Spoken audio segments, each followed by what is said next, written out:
Welcome to Sunrise JDS class 12th का आज आपका ये नेक्स्ट लेक्चर है। कल हमने रिफ्रैक्शन ऑफ लाइट के बारे में सीखा था, जिसमें हमने ये पढ़ा था डेंसर और रेयर मीडियम क्या होते हैं और रिफ्लेक्शन ऑफ लाइट क्या है। तो आज हमारा नेक्स्ट का टॉपिक है TIR, टोटल इंटरनल रिफ्लेक्शन। देखिए टोटल इंटरनल रिफ्लेक्शन क्या होता है। तो आज हम सीखेंगे बच्चों टोटल इंटरनल रिफ्लेक्शन ये क्या होता है। TIR जिसका पूरा नाम है टोटल इंटरनल रिफ्लेक्शन, यानी प्रकाश का पूर्णांतिक परावर्तन। इस टॉपिक को ध्यान से समझना है, बोर्ड एग्जाम की दृष्टि से वेरी मोस्ट इंपोर्टेंट टॉपिक है। टोटल इंटरनल रिफ्लेक्शन क्या होता है। तो जैसा कि हमने इससे पहले पढ़ा है कि हमारे पास दो मीडियम जरूरी है रिफ्रैक्शन के लिए, मीडियम नंबर 1 और मीडियम नंबर 2, और दोनों मीडियम होने चाहिए ट्रांसपेरेंट मीडियम। मान लेते हैं ये आपका रेयर मीडियम है, ये आपका रेयर मीडियम है और ये डेंसर मीडियम है।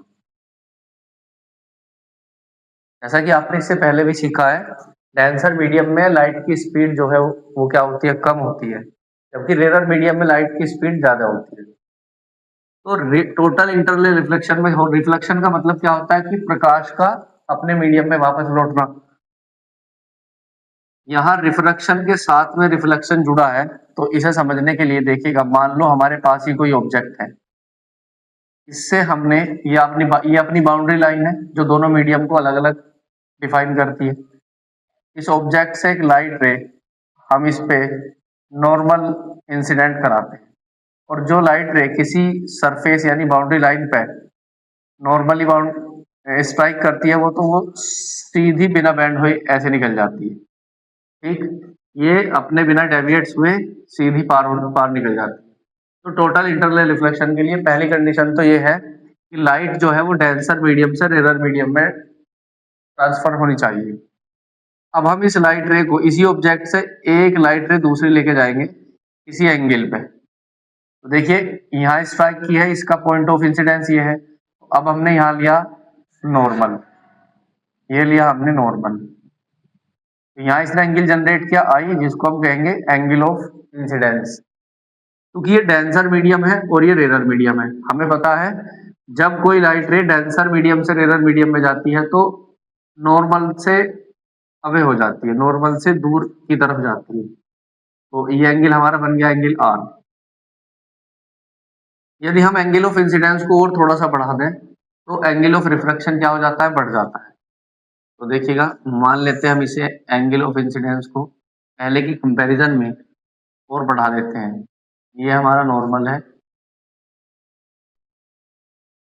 क्लियर। ये एंगल ऑफ इंसिडेंस हुआ हमारा, मान लेते हैं ये I1 था और ये हुआ हमारा I2 एंगल है। तो I2 पहले की कंपैरिजन में आपके ज्यादा है, किससे, I1 से। जब हमने I2 को ज्यादा किया, I2 को बढ़ाया, तो एंगल ऑफ R भी क्या होगा, बढ़ेगा। मान लो ये R1 है, तो ये जो है देखो, इंसिडेंस एंगल को बढ़ाने से एंगल ऑफ रिफ्रैक्शन भी क्या होगा, बढ़ेगा। तो कुछ इस तरह से जाएगी लाइट रे। ये एंगल हो गया R2 जो है बड़ा है, R2 बड़ा है R1 से। अगर हम एंगल ऑफ इंसिडेंस को और बढ़ा दें, एंगल ऑफ इंसिडेंस को बच्चों और बढ़ा दें, तो ये इसका विशेष पॉइंट है, इसको थोड़ा सा ध्यान से देखेंगे, ये इसका विशेष पॉइंट है। अब क्या जो लाइट रे होगी वो क्या होगी, वो बाउंड्री लाइन को टच करके आगे जाएगी, बाउंड्री लाइन को टच करके आगे जाएगी। इस केस में I3 जो होगा ना, I3 वो C के बराबर होता है, जबकि R3 जो एंगल होता है, R3 जो होता है वो एंगल 90 डिग्री होता है। ये इसका विशेष पॉइंट है, इंपॉर्टेंट पॉइंट है, इंपॉर्टेंट पॉइंट ये है बच्चों, इंपॉर्टेंट पॉइंट। इसमें क्या हुआ, इंसिडेंस एंगल एक पर्टिकुलर एंगल के बराबर हो जाता है, कब, जब डेंसर मीडियम में एंगल ऑफ इंसिडेंस एक पर्टिकुलर एंगल के बराबर होता है, जिसको हम क्रिटिकल एंगल बोलते हैं। तो रेयर मीडियम में रिफ्रैक्शन एंगल कितना हो जाता है, 90 डिग्री हो जाता है। अगर हम एंगल ऑफ इंसिडेंस को क्रिटिकल एंगल से ज्यादा कर दें, एंगल ऑफ इंसिडेंस को क्रिटिकल एंगल से क्या कर दें, ज्यादा। अब क्या है, I4 ज्यादा है किससे, C से। तो अब के लाइट रे दूसरे मीडियम में एमिट ना होगा, अपने मीडियम में वापस लौट आएगी। तो आपने देखा लाइट रे का अपने मीडियम में वापस लौटना यही कहलाता है रिफ्रैक्शन ऑफ लाइट। तो यहाँ ये जो आपको रे डायग्राम में समझाया गया है, तो इसमें देखिएगा व्हेन अ लाइट रे, सबसे पहली बात travelling from optically denser medium, कोई लाइट रे ट्रेवल कर रही है optically denser medium to an optically rare medium. कहां से? डेंसर मीडियम से रेयर मीडियम में कोई लाइट रे क्या कर रही है? ट्रेवल हो रही है। Medium strike the interference surface of angle of incidence, angle of incidence जो होगा वो ग्रेटर देन होगा, कब होगा? किससे? क्रिटिकल एंगल से। Angle of incidence, angle of incidence क्या होगा? ज्यादा होगा। किससे ज्यादा होगा? क्रिटिकल एंगल से ज्यादा होगा। तो completely reflected back to the denser medium, तो लाइट जो होगी वो कंप्लीट अपने ही मीडियम में वापस रिफ्लेक्ट हो जाएगी। This phenomena is called total internal reflection. Light का यही फिनोमिना टोटल इंटरनल रिफ्लेक्शन कहलाएगा। लाइट का यही फिनोमिना टोटल इंटरनल रिफ्लेक्शन कहलाएगा। तो टीआईआर के लिए कुछ इंपॉर्टेंट पॉइंट है। टोटल इंटरनल रिफ्लेक्शन के लिए दो इंपॉर्टेंट पॉइंट है जिनका होना जरूरी है। अगर ये दो पॉइंट आप फॉलो करते हैं यानी सेटिस्फाई होते हैं तो हमारा टोटल इंटरनल रिफ्लेक्शन होगा। अगर ये दो पॉइंट फॉलो नहीं होते हैं तो टोटल इंटरनल रिफ्लेक्शन नहीं होगा। तो देखिए two initial condition of TIR, TIR की दो इनिशियल कंडीशन। सबसे पहले अभी आपको बताया लाइट जो है वो डेंसर मीडियम से रेयर मीडियम में जानी चाहिए। लाइट कहां से जानी चाहिए? डेंसर मीडियम से रेयर मीडियम में जानी चाहिए। Light must travel, light must travel from denser medium to rare medium. तो एक कंडीशन तो ये है कि लाइट डेंसर मीडियम से रेयर मीडियम में जानी चाहिए, सबसे पहली कंडीशन तो ये है। और दूसरा क्या है? एंगल ऑफ इंसिडेंस जो है वो क्रिटिकल एंगल से ज्यादा होना चाहिए। भाई दो कंडीशन टोटल इंटरनल रिफ्लेक्शन के लिए यदि फॉलो होती है तो टीआईआर कंप्लीट होगा, अन्यथा टीआईआर कंप्लीट नहीं होगा। पहली कंडीशन तो यह है कि लाइट डेंसर मीडियम से रेयर मीडियम में ट्रेवल करनी चाहिए। दूसरा angle of incidence greater than होना चाहिए क्रिटिकल एंगल से। क्रिटिकल एंगल से एंगल ऑफ इंसिडेंस क्या होना चाहिए? ग्रेटर होना चाहिए। तो ये दो कंडीशन है, इसकी दो शर्तें हैं। यदि ये फॉलो होगी तो टीआईआर होगा, अन्यथा टीआईआर नहीं होगा। What is the critical angle? जैसा कि अभी आपको बताया गया एक विशेष पॉइंट पर क्रिटिकल एंगल कब होता है, मैं फिर एक बार आपको समझा देता हूं। मान लेते हैं ये आपकी बाउंड्री लाइन है जो दो मीडियम को अलग करती है। ये आपकी बाउंड्री लाइन है, बाउंड्री लाइन जो क्या करती है? दो मीडियमों को अलग अलग डिफाइन करती है। मीडियम टू डेंसर मीडियम है, मीडियम टू डेंसर मीडियम है, और ये रेयर मीडियम है। ये आपका रेयर मीडियम है। कोई भी लाइट रे जब डेंसर मीडियम से, जब डेंसर मीडियम से रेयर मीडियम में ट्रेवल करती है, कोई भी लाइट रे डेंसर मीडियम से रेयर मीडियम में ट्रेवल करती है, तो इसके साथ क्या होता है कि बाउंड्री लाइन को, इंपोर्टेंट पॉइंट, बाउंड्री लाइन को क्या करती है? टच करके आगे जाती है। देखिए मैंने इसे व्हाइट कलर से दिखाया आपको। तो angle of incidence, angle of incidence जो होगा वो सी के बराबर होगा, और रेयर मीडियम में जो एंगल बनेगा वो 90 डिग्री होगा। रेयर मीडियम में जो एंगल बनेगा वो क्या होगा? 90 डिग्री होगा। तो रेयर मीडियम में 90 डिग्री एंगल यानी आर जो होगा वो 90 डिग्री होगा। तो आई इस केस में सी के बराबर होगा। एंगल ऑफ इंसिडेंस सी के बराबर होगा कब? जब रेयर मीडियम में एंगल कितना होगा? 90 डिग्री होगा। इस केस में रिफ्रैक्टेड जो लाइट रे है वो बाउंड्री लाइन को टच करके आगे बढ़ेगी।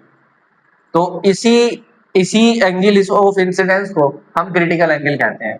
देखिए the critical angle, the critical angle is the specific angle, critical angle is the specific angle, angle of incidence denser medium, denser for which the corresponding angle, for which the corresponding angle of the reflection rarer medium become 90 degree। यानी angle of incidence critical angle होगा कब? जब rare medium में angle, refraction of angle कितना होगा? 90 degree होगा। इसी case को हम कहेंगे एंगल ऑफ इंसिडेंस। ठीक है। At this angle of refracted rays of grace along the boundary surface spreading to medium, यानी जो लाइन हमारी लाइट रे, रिफ्रैक्टेड लाइन रे है, वो बाउंड्री लाइन को क्या करके आएगी? टच करके आगे जाएगी। नेक्स्ट देखिएगा, अब हमारे पास मैथमेटिकली एक डेरिवेशन है। क्या है डेरिवेशन? दो मीडियम है हमारे पास, रिफ्रैक्टिव इंडेक्स का क्रिटिकल एंगल पर रिलेशन। तो देखिए इसे समझते हैं। मान लेंगे हमारे पास ये दो मीडियम है, मीडियम नंबर 1 और ये मीडियम नंबर 1 है और मीडियम नंबर 2 है। तो मीडियम नंबर 2 डेंसर मीडियम है, तो कोई लाइट रे जो है डेंसर मीडियम से कौन से मीडियम में गई, रेरर मीडियम में गई, डेंसर मीडियम से रेरर मीडियम में गई, तो ये बाउंड्री लाइन को टच करके आगे गई। जो एंगल यहाँ बना, वो जो एंगल बना यहाँ पे 90 डिग्री, वो आर के बराबर होगा, और ये आई किसके बराबर होगा, सी के बराबर होगा। मान लेते हैं इसका एंगल कितना, इसका रिफ्रैक्टिव इंडेक्स n1 है और इसका रिफ्रैक्टिव इंडेक्स कितना है, n2 है। तो अब हम इस पे स्नेल्स लॉ अप्लाई कर सकते हैं। तो स्नेल्स लॉ से साइन आई अपॉन में साइन आर, स्नेल्स लॉ क्या होता है, sine I upon sine are is equal to, अब हमें रिफ्रैक्टिव इंडेक्स लिखना हो, हमें क्या लिखना है, रिफ्रैक्टिव इंडेक्स लिखना है। तो हम रिफ्रैक्टिव इंडेक्स को कैसे लिखते हैं, देखो sine I upon sine are is equal to, इधर हमें अपवर्तनांक लिखना है, तो ऊपर वो रिफ्रैक्टिव इंडेक्स लिखना है जिस मीडियम में लाइट रे ट्रेवल कर रही है। तो कौन से में जा रही है, n1 में जा रही है, और कहां से जा रही है, n2 में जा रही है, n2 से n1 में जा रही है। तो हमें ऊपर वो लिखना होता है जिस मीडियम में लाइट रे ट्रेवल कर रही है, अपॉन में उस मीडियम का रिफ्रैक्टिव इंडेक्स जहां से लाइट रे ट्रेवल कर रही है। तो sine I upon sine are is equal to n1 upon n2। Sine I, जो साइन आई है, साइन आई किसके बराबर है, सी के बराबर है। कब बराबर है, जब साइन आर जो है वो कितना है, 90 डिग्री है, बराबर n1 अपॉन में n2, n1 अपॉन में n2।